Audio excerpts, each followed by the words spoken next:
Bienvenue sur Africa 24 dans cette nouvelle édition du 12-15. Voici les titres de l'actualité. L'opinion publique camerounaise s'inquiète de la situation socio-politique dans certaines régions du pays. Les tensions visibles depuis fin 2016 interpellent sur le rôle de l'Église, autorité morale, face à cette situation.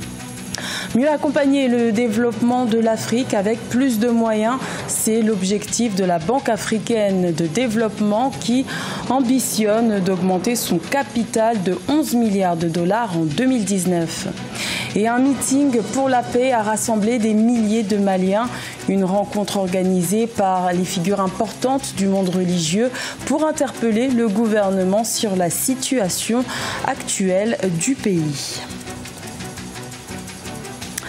Mais tout d'abord, le Cameroun célèbre ce lundi 11 février la fête de la jeunesse et en prélude de ces festivités, le président camerounais Paul Biya a tenu un meeting ce dimanche dans lequel il a annoncé la création de 500 000 nouveaux emplois en 2019, en plus des 500 000 créés en 2018. Le chef de l'État camerounais a également appelé les jeunes à s'engager dans une politique responsable, alors que le Cameroun doit connaître cette année la tenue des élections régionales, législatives et municipales.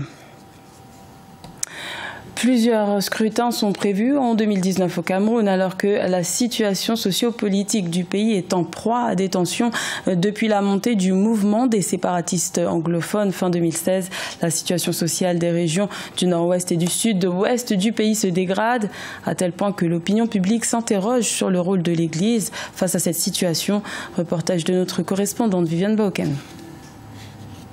Depuis le lendemain des marches pacifiques organisées par le Mouvement pour la Renaissance du Cameroun, parti politique d'opposition et qui ont entraîné des affrontements et des arrestations, le climat sociopolitique du pays reste tendu. Face à ce climat qui prévaut, les responsables politiques, les groupements syndicaux sont montés au créneau pour lancer des appels à la paix, mais l'Église, quant à elle, semble rester silencieuse. L'Église fait partie des acteurs de la vie sociopolitique de notre pays et depuis quelques moment, le Cameroun est marqué par des événements qui touchent la vie politique du pays, mais nous sommes quand même déçus, on s'interroge du silence de l'Église. Selon les leaders d'opinion, l'Église est l'autorité morale dont des différentes positions sont toujours significatives. Au sein des communautés chrétiennes, écuméniques, évangéliques et autres lieux de culte, les hommes d'Église renseignent et indiquent que l'Église n'est pas silencieuse, elle ajuste ses méthodes de travail.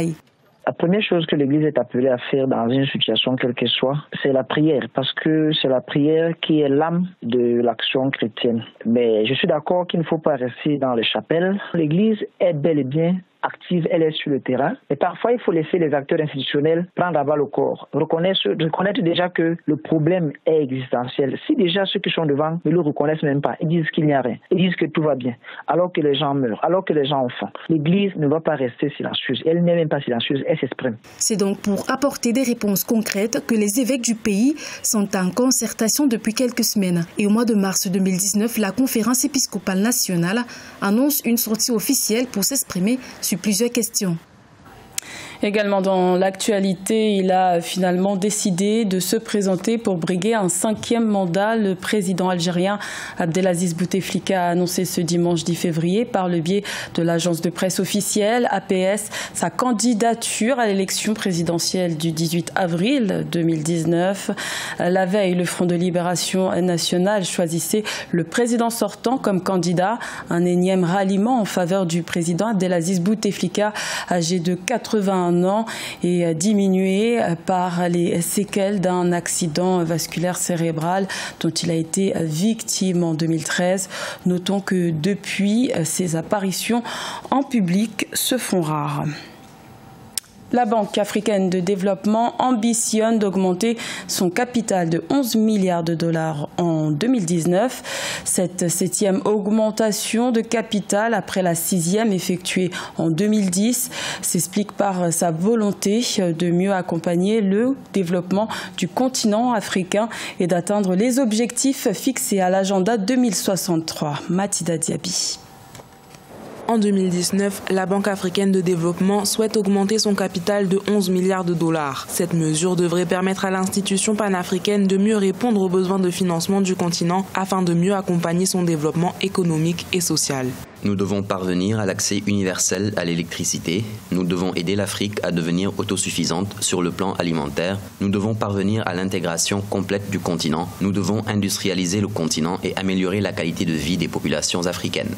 Selon les chiffres de la BAD, l'augmentation de capital lui donnera les moyens de financer l'accès à l'électricité de 105 millions de personnes et d'améliorer l'alimentation en eau de 110 millions de personnes à travers le continent. Secteur privé, technologie agricole, infrastructures de transport, autant de secteurs dans lesquels la BAD souhaite également investir une fois son capital augmenté. L'augmentation du capital de la banque participe à renforcer ses capacités d'intervention. Il y a énormément de besoins de développement en Afrique, notamment en termes d'infrastructures, et dont les ressources dont dispose la BAD n'étaient pas, de mon point de vue, suffisantes pour pouvoir réaliser l'ensemble de ces investissements. Pour rappel, la 6e et dernière augmentation de capital de la BAD date de 2010 et l'a portée à 100 milliards de dollars. Ses dirigeants encouragent les actionnaires à accorder cette 7e augmentation de capital pour lui permettre de réaliser les objectifs de l'agenda 2063 de l'Union africaine.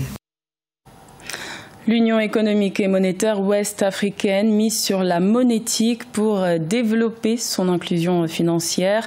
Objectif, atteindre 75% du taux d'inclusion financière d'ici 6 ans. L'inclusion financière, véritable catalyseur de la croissance économique en Afrique de l'Ouest. Reportage de notre correspondante au Togo, Emefa Kofi. Initiative de la Banque centrale des États d'Afrique de l'Ouest, le groupement interbancaire monétaire de l'Union économique et monétaire ouest-africaine assure la transaction électronique de plus de 5 millions de porteurs de cartes dans l'espace. Au Togo, ces porteurs de cartes sont estimés à environ 300 000. Dans ces 300 000, nous avons fait sur une estimation de 6 mois, 70% comme ça qui utilisent leur carte.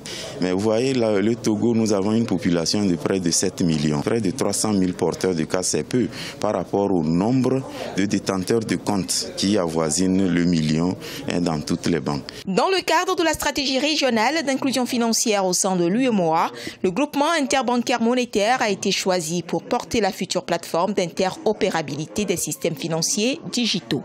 Ce que le GIM a fait pendant 15 ans, c'était déjà de mettre en place un réseau interconnecté. Si nous arrivons à garantir l'énergie suffisamment, les télécommunications dans les zones les plus reculées, je suis convaincu que l'inclusion financière peut aller dans les endroits les plus reculés.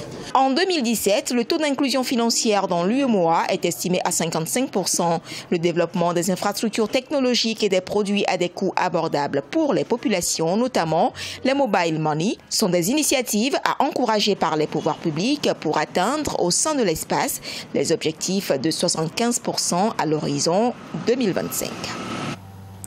Ils étaient plusieurs milliers de Maliens à avoir répondu présents au rendez-vous donné au stade du 26 mars par les figures importantes du monde religieux. Un meeting placé sous le signe de la paix pour interpeller le gouvernement sur les questions sécuritaires. Un appel qui a trouvé un écho favorable auprès des populations. Reportage de notre correspondant Mokhtar Bari. C'est dans un stade du 26 mars archi-comble que les leaders religieux ont tenu un meeting pour la paix au Mali. La situation sécuritaire tant au nord et surtout au centre avec des affrontements intercommunautaires préoccupe aujourd'hui plus d'un Malien. La déclaration du meeting appelle l'État à prendre en compte le point de vue de tous les Maliens. Et au Mali, d'une façon générale, aujourd'hui les religieux s'opposent à la volonté du gouvernement d'aller à ce que nous qualifions de vendre nos valeurs sociétales et religieuses. Notre pays est fondé sur des valeurs sociétales et religieuses, faites de l'islam, certes de tolérance, de l'ouverture sur l'autre, mais qui trouve son socle dans la religiosité de l'islam. Selon les leaders religieux, les forces internationales doivent clairement soutenir le Mali. Ils leur reprochent leur inaction malgré une forte présence avec près de 15 000 hommes. Que notre dignité et notre intégrité soient restaurées. Ils sont au centre pendant que l'on incendie des biens, on tue des gens et ils n'agissent pas. Il faut arrêter cela. Il faut arrêter ça. Le meeting a pris fin par un appel à l'unité, mais aussi par des prières pour la paix en Afrique, gage de développement durable. C'était le journal de la rédaction. Merci de l'avoir suivi. L'information continue sur Africa 24.